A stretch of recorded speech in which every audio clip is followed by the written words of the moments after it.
Welcome to CoreLogic's housing market update for November 2024, brought to you by onthehouse.com.au. As we approach the end of the year, there's clear signs the housing market is losing momentum and conditions are becoming more diverse from region to region.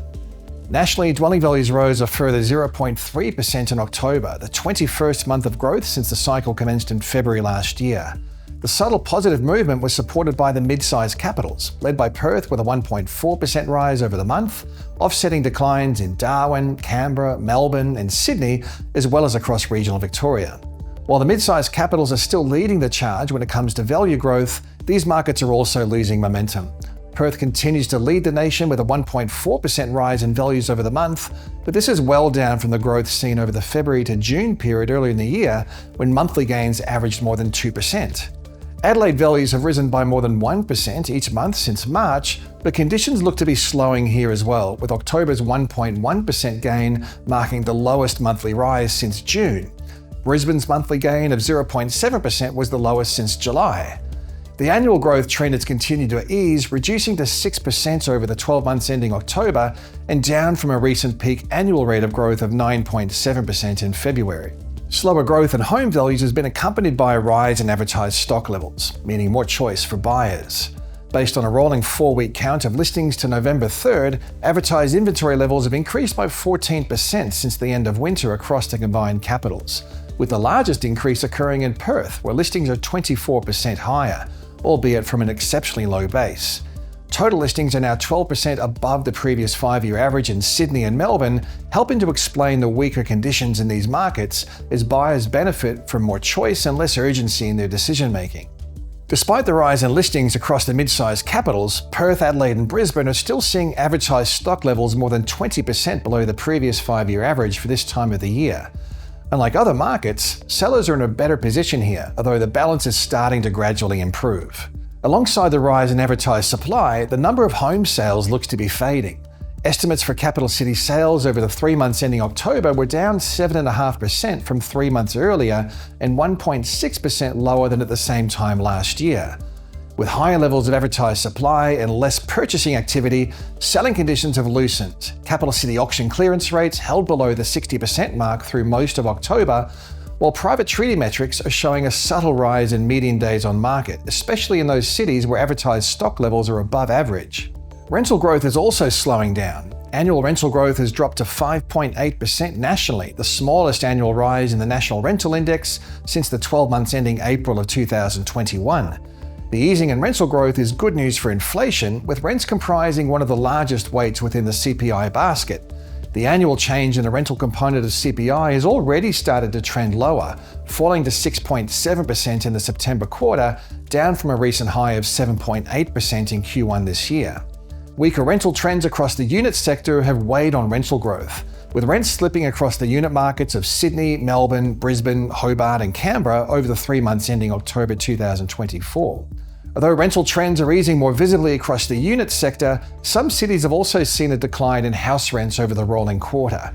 Sydney house rents were down 0.1% over the rolling quarter, and in the ACT, house rents were down 0.4%. Softening rental conditions are likely symptoms of slowing net overseas migration, which peaked through the first quarter of 2023, as well as changes in household formation, as the average household size gradually increases following its pandemic shrink. Melbourne's housing market has recorded 7 consecutive months of decline, with the market down a further 0.2% in October, taking values 0.8% lower over the rolling quarter to be down 1.9% over the past 12 months. The unit sector has been more resilient to the downturn, but not immune. Values across the unit sector have fallen by 0.6% over the past 3 months, while house values were down a larger 1%. We've also seen weaker conditions across the more expensive sector of the market, with upper quartile values down 1.2% over the past 3 months, while lower quartile values have fallen by a smaller 0.3%. Rental yields have leveled out, with house rents nudging only 0.1% higher over the past 3 months, while unit rents have slipped 0.4% lower. The housing outlook looks a little dimmer than it did a few months ago amid rising advertised stock levels, a slowdown in purchasing activity, and a clear loss of momentum in value growth. On the upside, there's a trend towards lower inflation, meaning a cut in interest rates is looking likely, potentially in the first quarter of next year, while labour markets are holding tight and low levels of newly built housing supply persist. Each of these factors should help to keep a floor under housing prices. The inflation update for Q3 was encouraging, with core inflation now at 3.5%. Based on the trimmed mean, consumer prices are now rising at the slowest quarterly pace since the third quarter of 2021. The annual increase in the housing component of inflation fell to just 2.8%, the lowest reading since Q3 of 2021, thanks to a sharp 7.6% decline in utility costs attributable to energy rebates. However, a slowdown in rents and the cost of newly built homes has supported the lower inflation outcome as well. The annual change in CPI rents at 6.7% is the lowest in 5 quarters, and it's likely to fall further given the downwards trend in advertised rents. Additionally, the cost to purchase newly built housing rose by a relatively small 4.8%, down from a COVID high of 20.7%, to be the lowest outcome since the third quarter of 2021.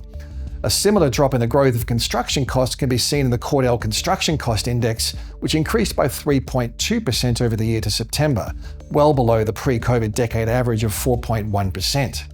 The weak trend in new housing construction looks entrenched, with dwelling approvals holding well below average. Commencements are trending lower, and the number of dwellings under construction is diminishing. A material turnaround in residential construction activity over the coming year remains unlikely given feasibility challenges and tight labour supply. Supply-side policies aimed at improving project feasibility, such as funding infrastructure costs, are likely to be well received and should provide some immediacy in kickstarting shovel-ready projects. While the delivery of new housing supply remains insufficient, it's hard to see housing values move through any sort of a material downturn. On the downside, affordability challenges persist across most sectors of the Australian housing market. Economic activity is soft and households have largely drawn down their savings buffers built up through the pandemic. Looking at affordability measures, debt servicing ratios were at a record high in the June quarter, and dwelling values relative to household incomes were also close to record highs. While lower interest rates will help to improve serviceability and boost sentiment, a tightening in credit regulations is another potential risk if household debt levels rise as interest rates come down.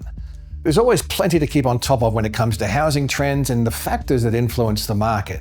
As always, you can stay up to date via the research and news pages at the CoreLogic website.